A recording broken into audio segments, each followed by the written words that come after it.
Guys, today I have this step-by-step natural looking base makeup using drugstore / affordable makeup products. I've also done my best to keep it as minimalistic as possible. I have pulled out some of my favourites into this basket, but I actually only reached for a few of them.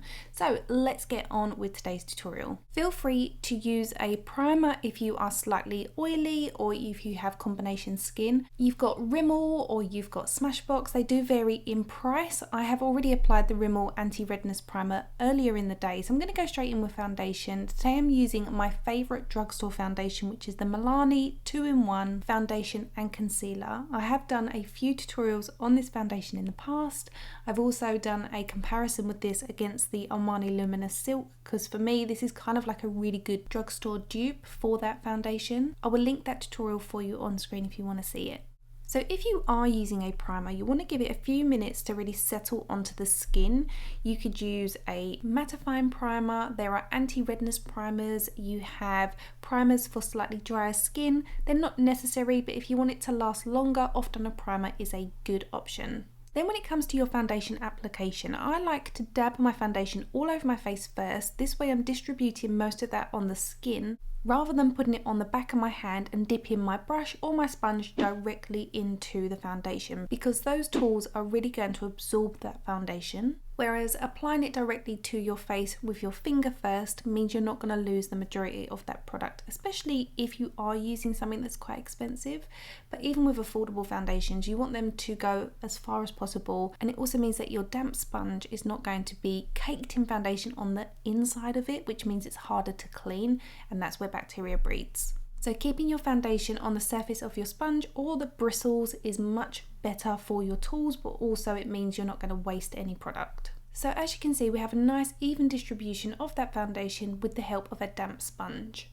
I'm now going to sculpt the skin, and my preference really is to use a cream contour stick. I love this one by SOSU Cosmetics. For me, it's definitely one of the better versions that you can get that's more affordable. There are cheaper versions, but honestly, they come out way too orange on my skin, and the majority of people that I know that have ever tried drugstore versions, they're always too orange. I also love that this one really does blend into the skin like butter. It's beautiful. Once you've tried it, I promise you, you will not want to use anything else. Even the more expensive versions like Anastasia Beverly Hills, they're all great, but this one really does rival them. As we want this to be very natural looking, I'm only applying a light amount on the hollows of the cheeks, a little bit in the temple area, a little bit around the hairline, and a small amount down the sides of my nose. Now this isn't to change the shape of my nose, it's to add some warmth back into the skin, because the foundation does tend to leave the skin looking quite flat. If you go too heavy with the amount that you apply, you will find that you can end up in a bit of a muddy mess. Now the key when you're blending this out is to just bounce either your sponge or your brush directly over the area that you've applied the product. Try not to migrate it too far. Because we haven't set the skin, it will blend because you've got the emolliency from the foundation underneath.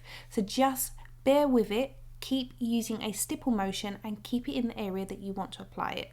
My preference is to use a brush for the initial blending out, but then I will always go back in with my damp beauty blender and press that over the top to soften it, because that is the way that you're going to achieve the most natural airbrushed finish. And I promise you, once you use creams, if you've never tried them, you will never go back to wanting just to use powder alone. Powder's quick and easy on days where you don't have time, but you'll never get the same airbrushed finish that you'll get with creams. If you are using a contour stick or a contour product that is a little bit more mattifying, that's a little bit harder to blend out, give the bristles of your brush a little spritz with something like a setting spray or something like rose water, like a refreshing face spray that isn't going to disturb the makeup as such. It would just help give the bristles a little bit of slip, which helps with the blend-in. I'm now going to move on to concealer, and again I want this to be as natural as possible, but I do want something that's quite full coverage. So I'm going to take this Maybelline Eraser Concealer, and on a small brush I'm going to pop this on the inner corner of the eye. I wouldn't use full coverage around the entire circumference of the eye because I don't like how it can really enhance fine lines and wrinkles, but strategically placed on the inner corner of the eye really does brighten this area. It makes you look so much more awake, it makes you look healthy, and it draws the eyes to this area because it's the brightest section of the face. Now, I have seen a few people do this and it often looks so bright that it looks like they're wearing concealer. We don't want that effect, so apply it, then go back in with your sponge and press over it. This will pick up any excess product and it will also blend out the seams.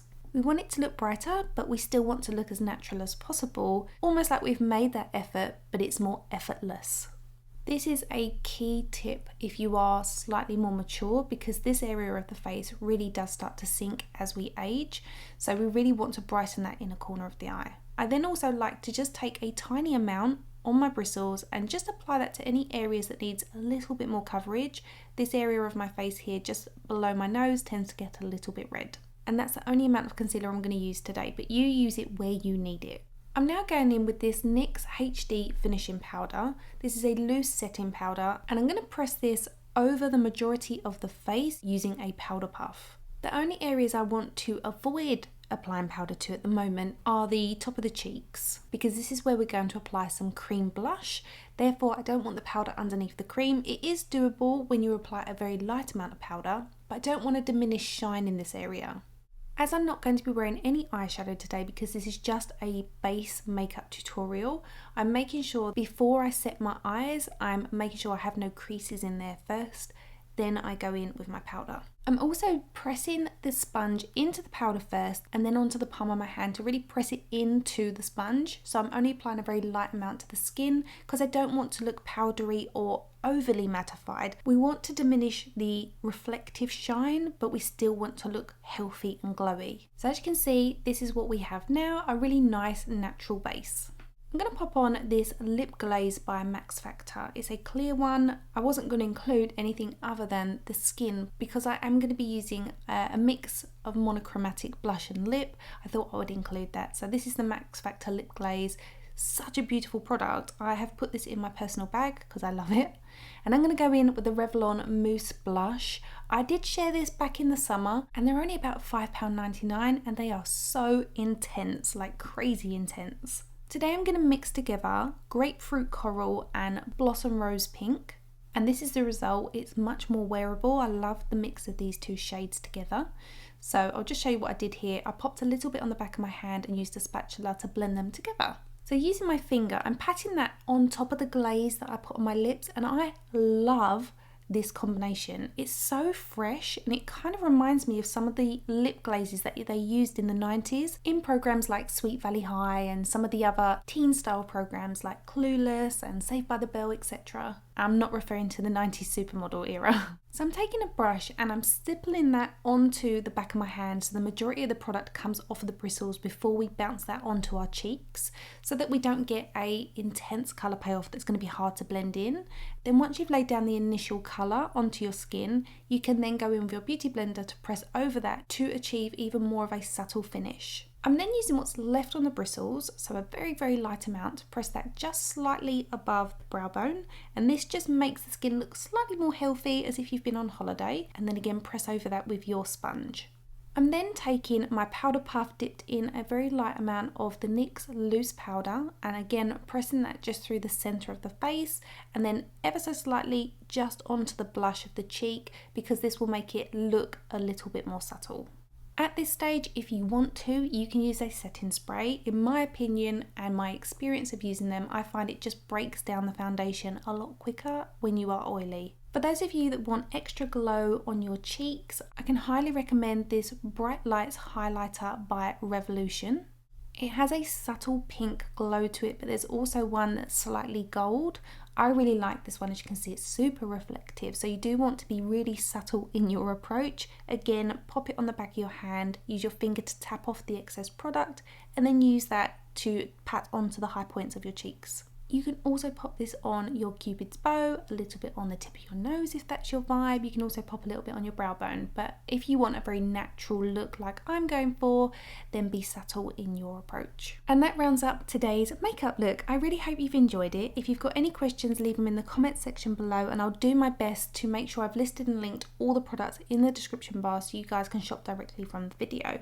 Please subscribe if you are new to my channel. My name is Shonagh Scott and I'm a professional makeup artist. I upload weekly and it would be lovely to have you part of our community. So thank you for watching and I'll see you again in my next video. Bye guys!